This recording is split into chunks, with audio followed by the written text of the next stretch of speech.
Welcome to Lesson 5A. In the next preview assignment and in the next class, you'll need to use ratios to perform unit conversions. So starting with conversion factors. Recall that a ratio is a fraction used to compare two quantities. It's a fraction. In a unit conversion, the ratio expresses the number of one unit that is equivalent to a different unit. And do keep in mind that we have been talking about a glossary or flashcards, something along those lines to help you remember the information for your 1332 class, for the quiz, for the final. These are some words that would be very good to write down on the whatever you're documenting your information. Here's a for example. 1 pound is equal to about 454 thousandths of a kilogram. We can express it as an equation. 1 pound is the same as this value as a kilogram. Or we can write it as a ratio, where since these values are the same, they're going to be equivalent to 1, we can stack them. And we can stack them whichever direction we need based on the process that we are doing. So we know that a gallon of milk has a weight.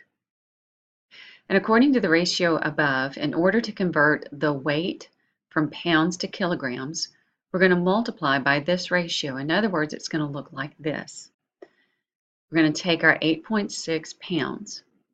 We're going to multiply it by this value here, and we're going to end up with kilograms. We're going to talk a whole lot about what's going on right here, and we're going to practice it a whole lot. A couple of things to point out. Notice pounds are in the numerator and pounds are in the denominator. Once those are gone, the unit we desire is left standing, if you will, and then we'll have either a multiplication or division to do, and in this case, it was numerator to numerator to get our 3 and 904 thousandths kilograms. Make note, though, we multiplied the conversion factor for our unit we are converting to, and in a sense, we divided the unit that we are converting from. This is the time to pause the video and go ahead and work question 1, which has parts A and B, and go ahead and get an answer for those. Also a reminder, if some of this information is a bit cloudy, pause, back up the video, work through it, think through it. Sometimes there's value in stopping. Sometimes there's value in going ahead through the problems and maybe coming back, just doing whatever you need to do to make this clear in your mind. Go ahead and pause. Do number 1. Number 1 says, answer the following questions about conversion factors. In order to convert from pounds to kilograms, we're going to multiply by the unit conversion that we were just looking at. It's the factor as you see here. But then it says write a unit conversion factor that we must use or can use to convert from kilograms to pounds. So in other words, we were using this unit conversion to convert from pounds to kilograms, because remember we had pounds in the numerator, and when those were gone we were left with kilograms. So now it's asking, well, how can we go the other direction? In other words, we're going to take this and we're going to write it as a reciprocal. 1 pound to 454 kilograms. Because now if we multiply in something with kilograms, the kilograms will go away and we'll be left with pounds. And that's what it said. To convert from kilograms, from these kilograms, where the kilogram units go away, and all we're left with are pounds. So this fraction, this ratio, as we see 1 pound to 454 thousandths of a kilogram is great, but we can also look at it as a unit rate. So I'm going to grab my calculator and I'm going to divide 1 by 0.454, and I get, there's nothing that says where to round this to, so I'm going to round it to the nearest hundredth, and both of these are answering the question of what unit conversion factor we can use to convert from kilograms to pounds. Moving on to part B, it asks us, that may be too thin, but we'll try this. 1 gallon of water weighs. It weighs about this much kilograms. So how many pounds does this 1 gallon of water weigh? Show your work. Another thing I like to remind my students about is to think about where you are. Like, what do I have? And right now I have kilograms. And when I get done, if I'm wanting weight, I'm probably going to be wanting pounds. Not a good assumption all the time, but with what we're dealing with in part A and B, parts A and B, if we're starting with kilograms, then how can I get to pounds? Well, I'm going to need something with kilograms in the denominator so that these will become 1. And that means I'm going to need pounds in the numerator. And if I go back up to either one of these where we were, I'm going to go ahead and write the second one. And this should get it. So grabbing a calculator, I'm going to take 3.785 times 2.20, and I'm getting 8.327. Does it tell us where to round? It doesn't say where to round, so let's do hundredths again. 8 33 pounds. Again, this is time to hit pause and you go do question 2, parts A, B, and C. And then when you're done, come back and we'll work through them together. The first part of this says 1 gallon is equivalent to 3 78/100 liters. And I want to try to get a better line here. It asks us to write a unit conversion factor we can use to convert from liters to gallons. That means if someone gives us liters, then we are looking at some kind of unit conversion factor that's going to have liters in the denominator and gallons in the numerator. Well, looking at what they gave us right here, we have that 1 gallon is the same as 3 78/100 liters. This is a beautiful way to leave the problem, the answer, the ratio, the factor, but I'm also going to convert this to a unit rate by saying 1 divided by 3 78/100, where I get .264, and I'm going to go out to the tens, hundreds, thousandths, 10,000ths of a gallon is the same as 1 liter. Both of these are great to convert from liters to gallons. Part B says recall that 1 gallon of water weighs 3 34/100 of a pound. Determine the weight in pounds of 1 liter of water. Make sure you show your work. I want to say right here a reminder about the resources that are in the back of your in-class student notebook. In my math lab, there are resources, and one of them is titled Dimensional Analysis. If what we're doing is a little fuzzy or not setting well, in other words, it's fuzzy, that would be a great resource to look at, because especially on the one that we're about to do, we are trying to determine the weight in pounds of a liter of water. So I'm going to start with what we just had of 0.2645 gallons. And that is gallons per 1 liter. They just gave us some information and said, well, if you've got 1 gallon of water, that weighs 8 34/100 pounds. But when I go back and read the problem and it says determine the weight in pounds, that means my gallons have to disappear and I have to end up with pounds for every 1 liter. So this part back here is upside down. My gallons are not going to reduce each other side by side. My pounds don't need to be in the denominator, they need to be in the numerator. So I'm going to erase out of this, and then I'm going to come back and write its reciprocal. So let's go ahead and undo, undo, undo. Undoing, undoing, undoing, and it's gone. And so instead of writing 1 gallon over 8.34 pounds, I'm going to write 8 34/100 pounds in the numerator because I want to end up with pounds, and that's per 1 gallon of water. And so my gallons go, and my liters, or excuse me, my pounds for the liter of water, well, I need to multiply.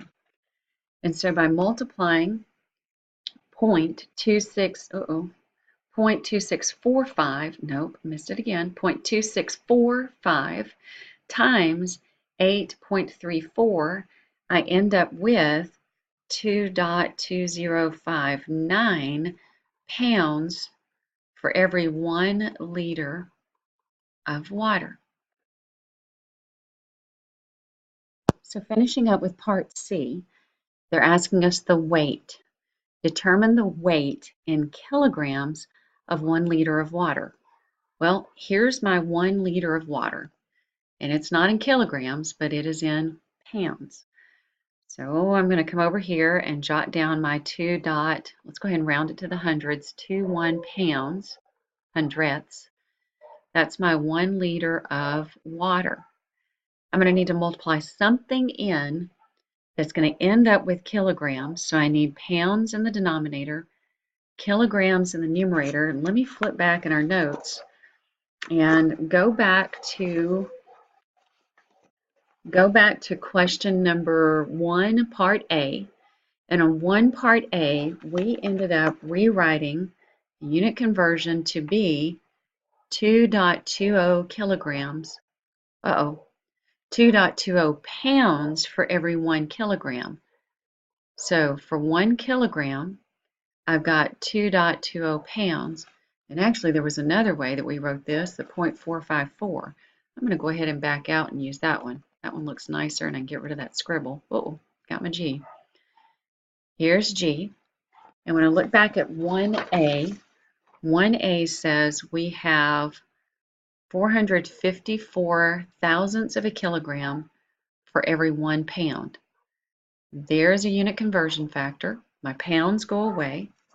I'm grabbing a calculator, and I have 2.21 times 0.454, 450, man, my poor phone. I should be using a scientific calculator. 2 and 21 hundredths times 0.454, and I'm looking at, interesting, 1.00334, in other words, about 1 kilogram is what 1 liter of water weighs. That's very interesting. And so let me read the notes here from the author that say, at one point in time, the liter was defined as the volume of 1 kilogram of water. And we just solved for it. A lot of reading right here. Underline what you feel like you need to underline. And it's starting to say, in the examples above, we were converting between United States customary and metric system, gallons and pounds over to liters or kilograms, which the liters and kilograms are most used in the world outside of the United States. Being able to convert between these two does help us to understand facts and figures from around the world. And one of these examples is automobile fuel economy. In the United States, our economy is measured in units, miles per gallon. It's a ratio of miles driven to gallons of fuel consumed for a given car under test conditions. But in most European countries, fuel economy is measured in liters per 100 kilometers, given as the ratio of liters of fuel consumed for every 100 kilometers driven under test conditions. A certain model of the 2018 Honda Civic has a fuel economy of 36 miles per gallon. To figure out the equivalent fuel efficiency in European units, first we need to know what 1 gallon is, and I'm going to undo that because I just covered up my numbers. What 1 gallon is equivalent. We need to know that 1 gallon is equivalent to 3 7/800 liters, and 1 mile is equivalent to 1 61 hundredths of a kilometer. I'm going to underline these.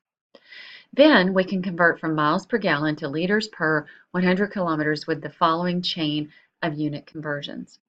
I want to walk through these and also remind you a thought being where we are starting. So to write down first, 36 miles per gallon is what the Honda is getting. and we want to go to kilometers per liter. And we're going to tackle one of these at a time. So if we want to start converting gallons, then we're going to need to multiply in something that has gallons in the numerator and then something else in the denominator. And so they told us 1 gallon is equivalent to 3 7/8 of a liter. So let's write this one here so that our gallons will go away. And right now, if we're trying to end up getting kilometers per liter, we have a bingo. We've got liters in the denominator. That's what we were looking for. But we're not done because we still have miles, and we've got to find some equivalency to get rid of the miles and bring kilometers into this equation. And right here it says 1 mile is the same as 1 61/100 kilometers. With miles being in the numerator, I need miles in the denominator. So we're going to put this 1 mile in the denominator and the 1 61/100 kilometers in the numerator. And lo and behold, kilometers here is kilometers what we need there. So we're going to follow multiplying fractions. We will multiply these two together, and then we're going to end up dividing by 3 7/8. So I'm typing in 36 times 1 61/100, and I'm going to go ahead and hit equals just to make the calculator behave, and then divide by 3 7/8, and I get 15.33333333, which is what they are showing us. We have a little bit more work to do, and it mentions that from our previous calculation, we had 15.3 kilometers for every liter. However, we're still needing to convert this to liters per 100 kilometers. And so I keep reminding you, where are you starting? Got to find, there it is. Where are you starting and where do you need to go? We need to go to L is worth, that this is worth liters per 100 kilometers. And so we're going to look at our 15.3, and well, we it's not the right side that we need it. It's upside down. And so we're going to do the reciprocal. And if you're looking right here where it says we can invert the rate to say that it consumes 1 liter for every 15.3 kilometers. So we can write or say this either way we want. It's either 15.3 kilometers for every liter, or we can say it takes 1 liter to go every 15.3 kilometers. So if we invert it, then it's going to say that it's 1 liter over 15.3, and we can divide this out as a unit rate. There's our 1.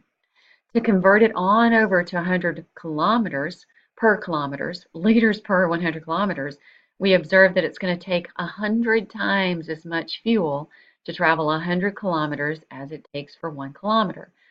So, having said all of that, we're going to need to multiply by 100, and when we multiply both the numerator by 100, not here, both this numerator by 100 and the denominator by 100, these numbers get us, when we multiply these two by 100, that gets us the 6.5 liters. And when we multiply these two by 100, it gets us per the 100 kilometers. Notice that in the chain of unit conversions, I would write that down, each instance of the original units is canceled by an appearance of that unit in one of the unit conversion factors. So go back and draw a line through all the units that we canceled in the previous calculation. We've already done that, but it is worth going back to see that again. In your own calculations, carefully set up your conversions so that we can cancel. Question 3, it's time to hit pause, and you go tackle question 3, parts A and B, and then come back after you're done, and we'll do these together. It asks us to use chain of unit conversions to solve the following problems. A certain model of the 2018 Volkswagen Golf has a fuel economy of, and it's listed right here. Determine its fuel economy in miles per gallon. Make sure you show your work. So I'm going to go ahead and just start with 4.9 liters per 100 kilometers. That's where I'm starting. And where I want to end up are miles per gallon. I've got to keep where I'm starting, where I'm ending up in mind, kind of like a tennis tournament, going back and forth to see if I'm on the right track. And as soon as I start trying to do some conversions, like either working on liters or working on the kilometers, like even one of the very first things I can do are like liters and gallons. So going back through our notes, to get rid of the liters, I would need to know that 1 gallon is the same as 3 7/8 of a liter. Well, that's going to be great that my liters cancel, but gallons is in the wrong spot. It's got to be in the denominator. So I'm not going to go at it this way. I'm going to go ahead and invert my 100 kilometers per 4.9 liters. Now let's try that again. I have 3 7/8 liters. That's the same as 1 gallon. And now when my liters cancel, gallon is exactly where I need it to be. So now I just need to tackle miles. And when I go back through our notes and look up for miles, I notice that I have 1 mile is worth 1 61/100 kilometers. My kilometers and my kilometers cancel, and I'm left with miles in the numerator, which is exactly what I needed. Now I just need to do some multiplying and some dividing on my fractions. So what I'm going to do is I'm going to put in my calculator these two first. I'm going to multiply them, and then I'm going to hit equals. And then I'm going to hit divided by, and you've got a scientific, so we're going to open a parenthesis, 4.9 times the 1.61, close, and hit equals. Wow, what all did I just say? So grab your calculator, hit clear a whole bunch of times, and then type in 100 times 3.78 and hit equals. Now we're going to divide it by, and so I hit the division button, but I'm going to open a parenthesis and then punch 4.9 times 1.61. I'm going to close the parentheses and then hit equals. But you got to get used to your calculator because you may or may not need to hit equals after that. And the number on my screen is 47.91 if I round to the nearest hundredth. So about 47.91 hundredths or 91 hundredths miles for every 1 gallon. So I have now converted from liters per kilometer to miles per gallon. We're going to keep going to part B.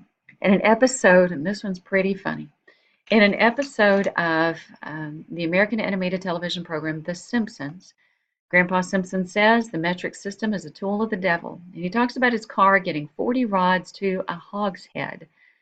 And that's the way he likes it. And if 1 rod is equal to this many miles and 1 hogshead is equal to that many gallons, what miles per gallon is it going to get? How does it compare to modern vehicles? Show your work. Well, I'm just going to start with the first thing that's written. 40 rods per 1 hogshead. So whatever all of this stuff is, we're going to start with it. Remember, that's where we're starting, and we're trying to end up with miles per gallon. Where are we? Where are we going? Where are we? Where are we going? Keep going back and forth. So then he says 1 rod is equal to, so if it tells me what a rod is equal to, I need to go ahead and put rod in the denominator, so these will cancel. And then I've got that it's equivalent to 0.00313 miles. Well, hang on. Miles are in the numerator. Is that where I need them? Yes. Not done, because then it says, oh yeah, by the way, 1 hogshead is equal to 63 gallons. Well, looking over here, I need to have 1 hogshead in the numerator so that those will die, be removed, cancel, and 1 hogshead is equal to 63 gallons. That means gallons are going to be in my denominator. Is that okay? Woohoo, that's what I need. So I'm going to follow the same process as earlier. I'm going to multiply these two numbers in the numerator. I'm going to hit equals, and then I'm going to hit big old divide by. Boy, that's a horrible line. And then I'm going to divide by 63. I'm going to underline or undo that horrible line I just did. And here we go. Grab a calculator, hit clear a bunch of times, and do 40 times 0.00313 equals, divide by 63 equals, and we're getting the number .00199. So rounded to the nearest, wow, rounded to the nearest thousandth, we get 0.002 miles for every 1 gallon. Wow. You're spending a gallon and you're not even going a full mile. And now I just have to know, just a little bit of fun on the side here. If I have 0.002 miles, I have to know how many feet that is.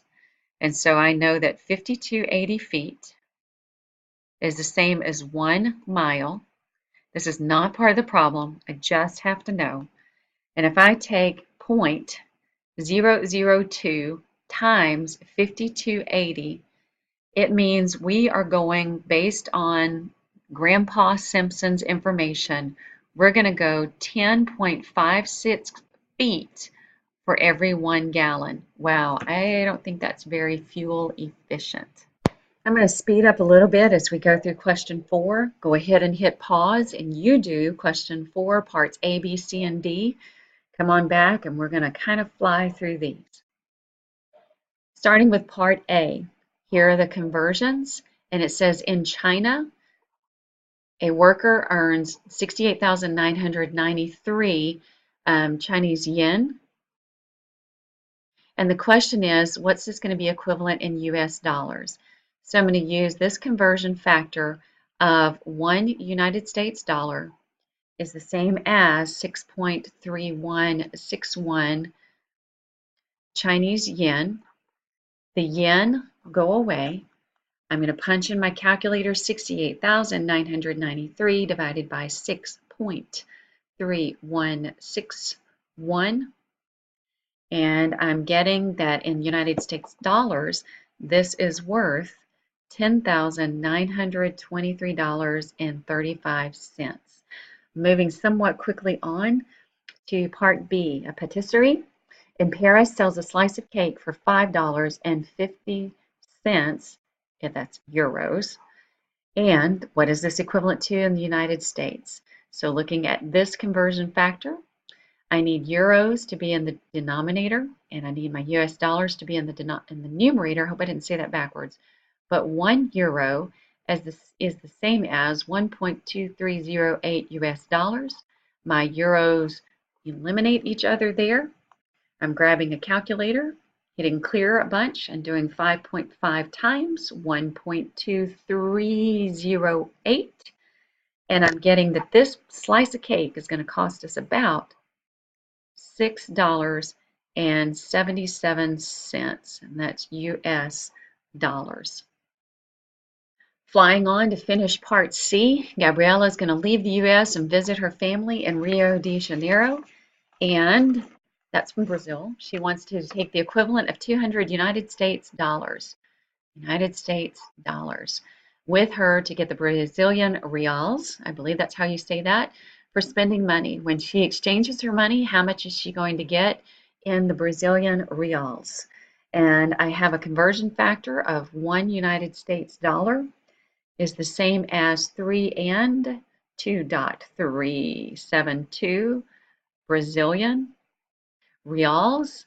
And when we multiply, dollars go.